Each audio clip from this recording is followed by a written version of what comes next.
Hello mga kaibigan, ayan. So ito po palang video na ito mga kaibigan. Kanina po ito yung nandun po kami sa Perdido Key Beach. Ayan po mga kaibigan.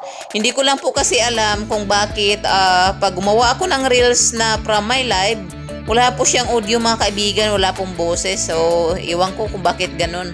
So kaya voice over na lang po tayo mga kaibigan. So napakaganda kanina mga kaibigan, no? Ang beach kasi ang aming weekend getaway ni Habi, no? Gustong-gusto namin magtambay sa dagat dahil malibang ka sa mga ibon, iba't ibang klase ng ibon dito, especially yung seagulls, napakadami po mga kaibigan.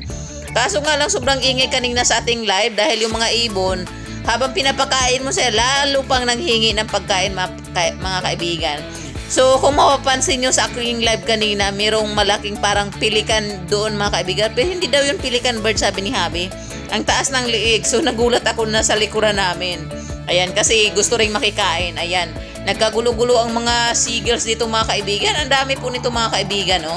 Ayan, lalo na pag pinapakain mo. Kaya hanggang dito na lang ha. Have a good weekend everyone. Bye!